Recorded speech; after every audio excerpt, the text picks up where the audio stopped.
welcome to our Satsang journey, the BAPS North American Yuvak Yuvti Mandal podcast.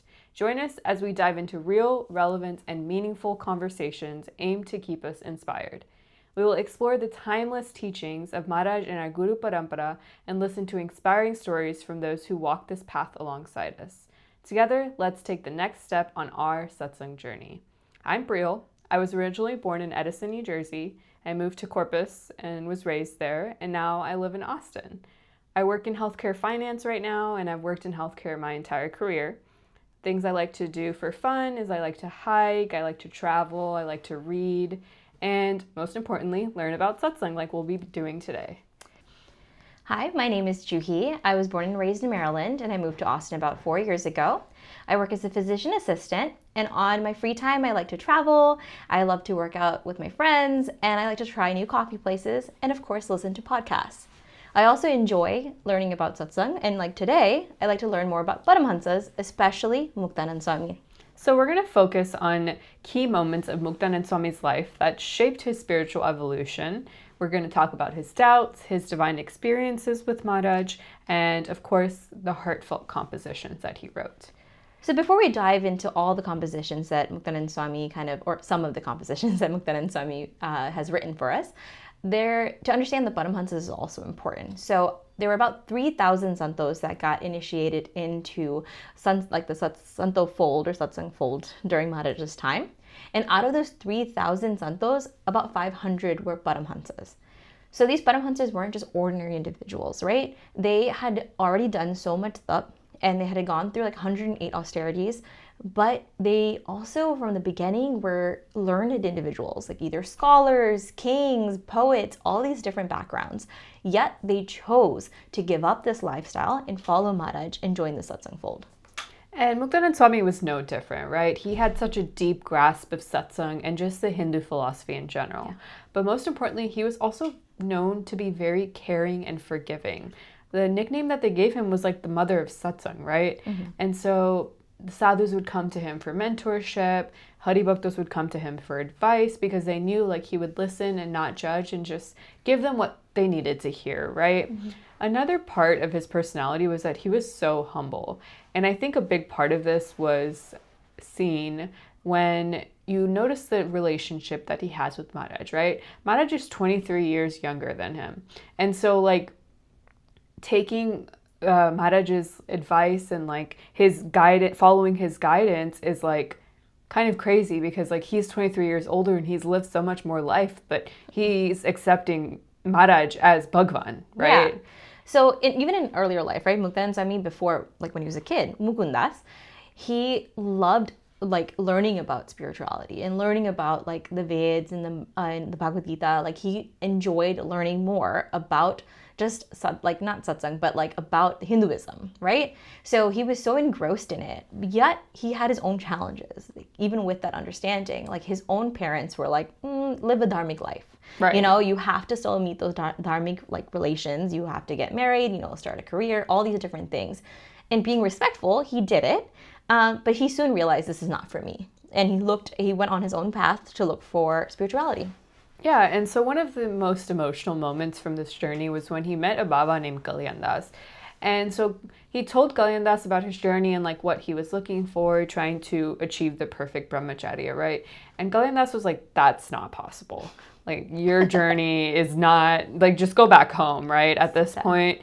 And Muktanand Swami had like given up everything at that point. So obviously he was so defeated and he climbed up onto a tree and he decided to kill himself, but this divine voice stopped him. And the voice told him like, why are you trying to kill yourself? You'll certainly find God. Go to Sardar. And Sardar is where he met Tulsidas, who introduced him to Ramanand Swami. The best part of this pressing is when he first meets Ramanand Swami, right? Ramanand Swami doesn't just accept him as his disciple, right? He's like, first you have to prove yourself. So he's like, go plow this field, go back to your wife and tell her that, and ask her for permission to go be a brahmachari. And I'm just trying to imagine one of us trying to plow a field. Like, yeah, also like also being so humble, right? Going back to your wife that you already left and be like, again, I'm coming back to ask your permission. And she's like, but why? Like, you already left. Like, but okay. So he still did these things and he plowed that field, even though he didn't know how, he still did it. And he became the disciple of Ramanand Swami. And Ramanand Swami then changed his name from Mukundas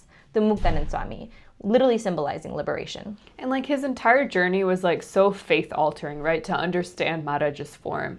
He had logic and like his attachment to Ramanand Swami that got in his way, but he ultimately still understood Maharaj to be Purushottam Narayan. And so one of the first moments that he kind of had that realization is in the original ārti, right? So Jay Sadguru Swami. It was his turning point in the realization of Maharaj's divinity. So we've all heard this prasang before, but we're just going to do a quick overview of like what happened and what the prasangs were for this ārti. Yeah, it's important to reflect on it when we discuss the ārti. So when you think of when the ārti first came to be, it started when Muktanand Swami was still the disciple of Ramanand Swami. And Ramanand Swami was trying to tell Muktanand Swami, like, I'm not God. Like, you believe me to be God on earth, but I'm just the drum beater. Like, God is still coming. And so Muktanand Swami was patient, but he was just like, kind of didn't know what he was looking for, right? And one time when he met Nilkanvarni and told him to like, come to Lodge, like, you'll meet Ramanand Swami. And that's when Ramanand Swami met him and Nilkanvarni, got initiated into Sahajanand Swami eventually and took over the sampradaya. While that was happening, when he was took up the pad, Maharaj or Sahajanand Swami kept putting all of these Hari Bhakto into Samadhi. And so they would go into Samadhi and they would see Golok, they would see like Akshardham and Kailash, whatever they believed in or whatever they would see. And that's where they would be. And Muktanand Swami is like, wait, is this real? Like, what's happening? Like, why is this happening? What's real life? It just there's no logic behind it. Yeah, there's illogical, right? And so instead of just like waiting and being patient and just like kind of going with the flow, Muktanand Swami asked Maharaj straight up, like, what is happening? Like, what's real? Why is this happening? And Maharaj then goes and puts one of his trusted disciples, like Muktanand Swami's trusted disciple, Sant Das, into Samadhi. And when he goes into Samadhi, Sant Das loses his pulse. And so Muktanand Swami's like, well, what's happening, right? And so he like loses his pulse. And then when he wakes up, Sant Das is like, oh, I just like saw Akshardham, and in Akshardham I saw Ramanand Swami and Maharaj sitting next to each other. Like, and that was enough. Muktanand Swami is, oh my gosh, this is Purushottam Narayan himself. Yeah, the light bulb went off for him, right? He was like so overcome with devotion, and he composed the ārti declaring Maharaj's divine greatness. And so the first line is Narayana Sukhadatta Dvijakulat Anudari Pamara Patita Udarya Aganita Naranari, which like he's saying you are Narayan, the giver of all bliss. You're born into the family of Dharmadev, and you have liberated countless souls, men and women alike, right? And then if you go to the next line, he takes it even a step further. He goes, Purushottam pragatnu jay darshan karse, kad karmati chuti, kutuma sahita tarse. He's saying that if you get this darshan of the pragat, like Bhagwan, then you're going to get liberated from all those cycles of life and death, and like you'll have no attachment to your family or any Māīri things. Yeah, and that's the ultimate realization, right? It's like understanding that liberation doesn't come from pilgrimages or rituals. It comes from Maharaj alone. And ārti is kind of reaffirming our understanding of Maharaj's greatness and like echoing that realization that Muktanand Swami had in that moment. And the way this connects to us is because we're all on a journey, right? Nothing is kind of completely understood right away. We ask the questions, we get those answers. And so that's exactly what we have. We have resources. Like Muktanand Swami asked Maharaj straight up for the answer, and Maharaj kind of showed him the way. The same way we have like kathas, goshtis that we can go to, attend sabhas, and like all these Hari Bhaktos that already have like so much like understanding, santos we can ask.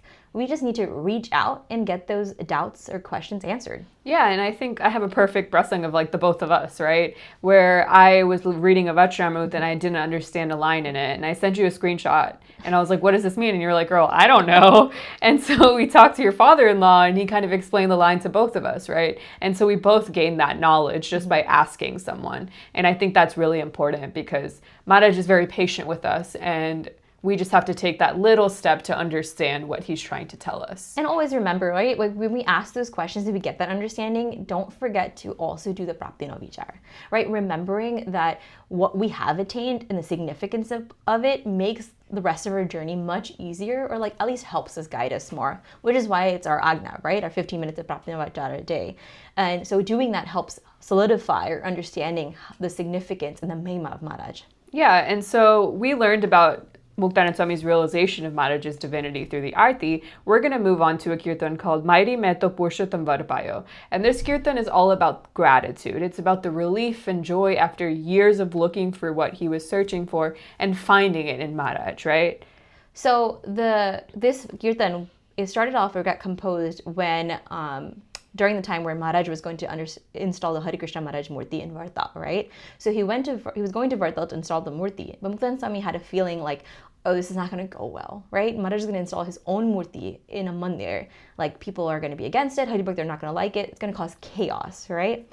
So Muktanand Swami says, I'm going to come with you, but Maharaj knew that if he comes, he's going to stop this from happening. So he's like, no, you stay back. And Muktanand Swami is like adamant, so he's like, okay, fine. And on the way there, Muktanand Swami ends up falling off a horse and injuring his arm, his hand. So he's to stay back anyways. Should have just stayed back, right? So he stayed back anyways. And Maharaj went, installed the Murti of Hare Krishna Maharaj. And as soon as it was done, he came back to where Muktanand Swami was and was like, the Murtis are installed and everything was fine. Everybody's happy and we all celebrated. And Muktanand Swami in that moment was like, oh my gosh. And he composes Māīri mein to Purushottam Narayan. And it's no longer an intellectual acceptance, right? At that point, it's all felt from his heart. He has like this deep personal experience understanding Maharaj's Purushottam in that moment. And that realization is what led him to compose Māīri mein to. And the first line, it's literally just saying, oh mother, I have attained Purushottam. He's literally telling everyone. And he also then goes a step further, right? He goes like, Sharad shesh par nahi pavat, nigamaneti kari gayo. See, even the goddess of knowledge, Sheshnag, cannot describe, right? Even the Veds cannot describe him. So, like how am I supposed to understand? He's just simply indescribable, is right? What this line is saying. Like, how are you supposed to describe him? Maharaj himself had to tell him and show him, right? And in that moment, he's like, I just need the guidance. Somebody has to show me the way. Yeah, and so he kind of says that in the last line where he says, Muktanand ke nath resilo, Karuna kari garayo. He's literally saying like Muktanand's beloved Lord, full of divine joy, has come to my home out of compassion. Mm-hmm. So he's saying like Maharaj guides us and he comes to us, and it's up to us to have that realization that Muktanand Swami has, because Maharaj does the rest. And that's the kirtan as a whole, that's the point, right? To understand the greatness, like the blessing that we've got, like to understanding Maharaj's mahima is like the ultimate blessing, right?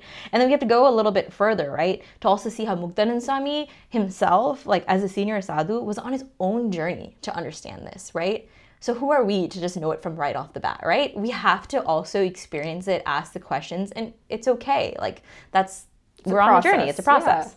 Yeah, and so I feel like I don't relate too much to the part where he was understanding Maharaj to be Purushottam Narayan, because I was born into Satsang. But we all kind of, if you're on a similar journey as me, we all kind of had that situation happen when the gurus changed, right? Mm-hmm. So we went to from Pramukh Swami to Mahant Swami Maharaj. And it was on us personally to accept that, right? And I think I ultimately had that realization when I wrote a letter to Mahant Swami Maharaj, and I had applied to jobs in Corpus Christi, I had applied to jobs in San Antonio, and I only had applied to one job in Austin. And Mahant Swami Maharaj was like, move to Austin, like that's where you need to be. And I was really confused because I just applied to that job on a whim.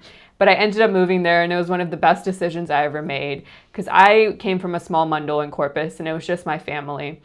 And the Austin mandal is wonderful, and it's just like so nice to have people around me that I'm able to relate to and talk to about different experiences. It was meant to be. So the other, like Muktanand Swami, he kind of goes into like the next phase. Like when you have that good, like you have that understanding now, you have enthusiasm, right? So he's trying to, this next kirtan, ho piyā, pāyā to fir kya sonā re, is like completely about just being enthusiastic about satsang. And so this prasang is like such a cute prasang about Maharaj. And so Maharaj was in Gadara for the Gopinath Dev Murti Pratishta. And so he decided to stay behind a few days to give all the devotees lab and stuff like that. And one of the things that he would do is he would serve the sadhus, right? Mm-hmm. And so every day he would serve the sadhus, and a few days later he got sick. And he still continued to serve the sadhus. And so like one day his personal attendant, Mulji Brahmachari, was like massaging his aching legs after serving, and he just got really frustrated. And he was like, Maharaj, why are you doing all this? Like, you're being extra. Like, this is not needed, right? And Mulji Brahmachari was just like upset about that. But Maharaj kind of just smiled, and he was like, no, it's fine. Like, I'm just trying to give them something. Like, they don't get darshan all the time. I'm just trying to give them darshan when they deserve it, or when they are here, right? Yeah. And so Moji Brahmachari kind of softened and he was like, okay, like let's try to compromise. And he said, if they want more darshan, like they can just sit here while you're sleeping and have as much darshan as they want. And Maharaj laughed and he like changed his approach and he was like, Brahmachari, like you're so right. He said if they were truly eager for darshan, they wouldn't even sleep.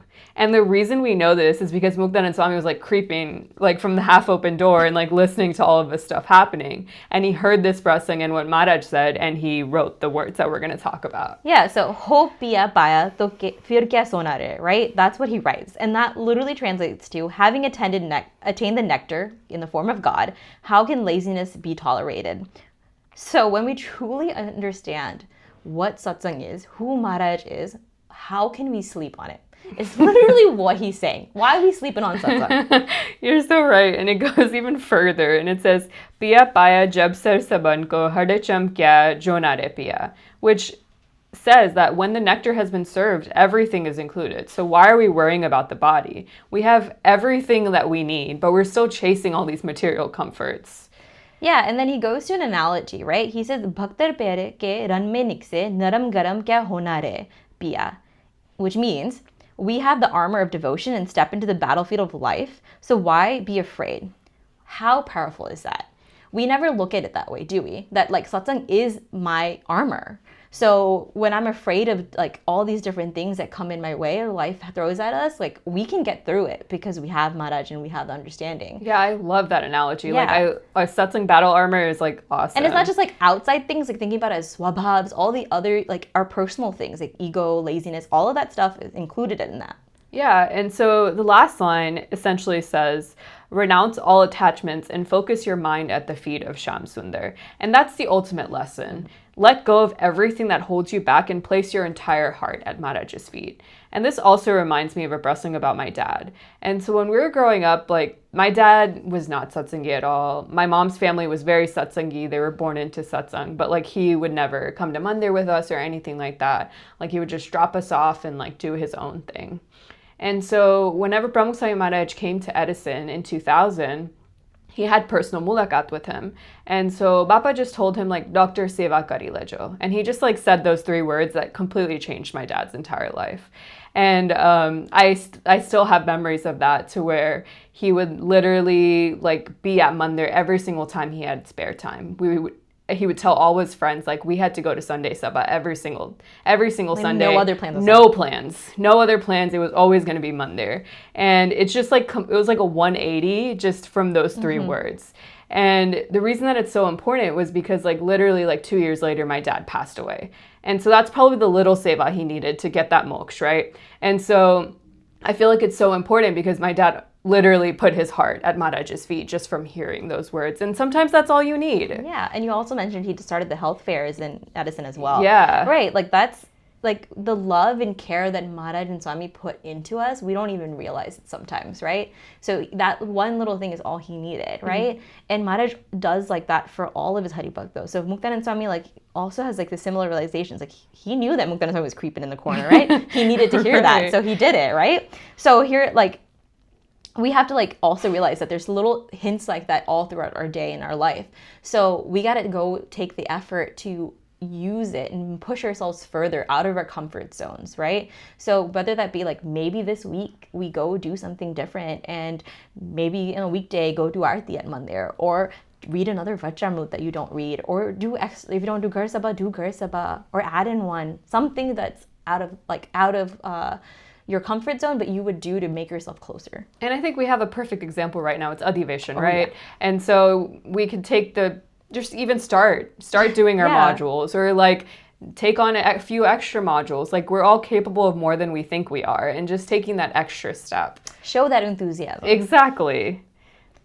So if you go on, right, from this kirtan, Muktanand Swami also takes it even a step further, okay? He now has already understood who Maharaj is, seen him as Purushottam Narayan, understands him to be Sarvapari. Now is like, I need to like love satsang and be all into satsang. He then takes it a step further in writing the kirtan, Chhānḍī ke Shri Krishna Dev. And this kirtan is so different from all the other ones. It's straight up about his commitment to satsang and to Maharaj. And so this prasang is really important because Muktanand Swami had this prasadi cloth of Ramanand Swami's, and he would do darshan of it every single day. And he would always keep it with him and things like that. And so when he was doing darshan of the cloth, one of the other Swamis, Chaitanyanand Swami, came walking by. And Muktanand Swami called him over and said, like, do darshan of this cloth. And Chaitanyanand Swami just like closed his eyes. And he was really confused. Muktanand Swami was like, what is going on? And Chaitanyanand Swami said, I offer my bhakti with complete commitment to Maharaj. And that shook Muktanand Swami. He was like shocked. He was like, wow, like I want to be that way as well, right? And so he immediately threw that prasadi cloth away and composed this kirtan. So if we break it down, the kirtan, right? It's Chhānḍī ke Shri Krishna Dev, or ki jao karu sev, kati daro kar mero, tiki tarwar se. So it translates to, if I ever desert Sri Krishna, him referring to Bhagwan Swaminarayan, and serve someone else, then cut my hands off with a sharp sword. That's crazy. Right? That's vivid, right? Yeah. No longer is this just poetry. Like, Muktanand Swami is literally writing as like, I'm fully committed to you. This is my promise. Yeah, and he goes even further in the rest of the kirtan too. The next line is, if I ever meditate on another's form, then chira dharo chhati mori katin kutar se, which literally says cut my chest with an axe. Next line says, if I ever bow to anyone else, believing them to be God, for dharo shira mero musal prahar se, which means smash my head with a pestle. Like, what vivid imagery, right? He's like, I'm totally committed. I surrender myself to you. He's like, don't get me confused with this one kapara Raman Swami that I held, right? And for us, like when I heard this person the first time, I was like, that's such a little thing, right? We hold on to so many things that like, I love Taylor Swift. I hold on to Taylor Swift things, right? I went to a concert once. I got so many things. Yeah, like what are you talking about, right? But this was like his guru that he already like got him into spirituality, helped him off the cliff. And that one line, now he's like, I have Maharaj, I don't need anything else, right? So it's like, that's bold. And then he writes this whole kirtan about like this imagery, crazy. It's like a direct challenge to himself. And like he's telling Maharaj himself, like, make sure you check me if this happens, right? And like personally for me, I thought about it too, like right now when we're talking, it's like, I used to be like very afraid of like doing my download every day. And then eventually I was like, you know what, I should just do it, right? It's like I heard a prasang and I was like, if that much strength is in these like balaks and balikas, like I can do it. And I was a sophomore in college. So at this point, I already made all my friends, right? All my friends knew who I was. I had all my classes with the same people. But I was like, I'm gonna do it. And I like mentally prepared myself to answer all these questions if somebody asked me anything.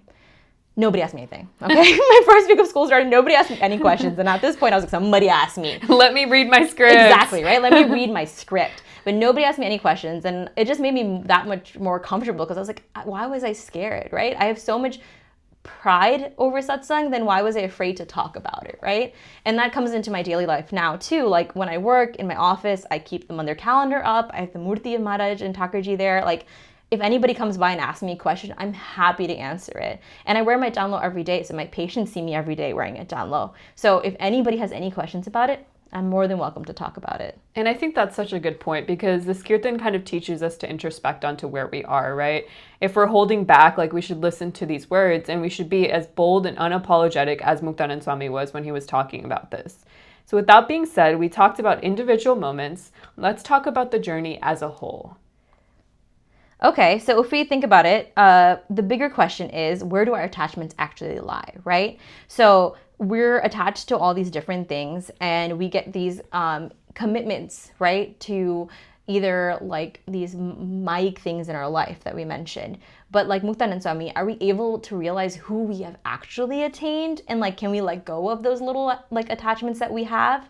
Yeah, and so I think that kind of relates to like understanding Maharaj's mahima, right? And we really question and we struggle to fully understand that because especially when we're going through a lot of tough times. And I feel like I've had a few incidents of that in my life. My dad passed away and then my brother passed away a little bit after that. And so I think I was too little to really understand what was going on with my dad. But when my brother passed away, I was like already in college. I was about to graduate.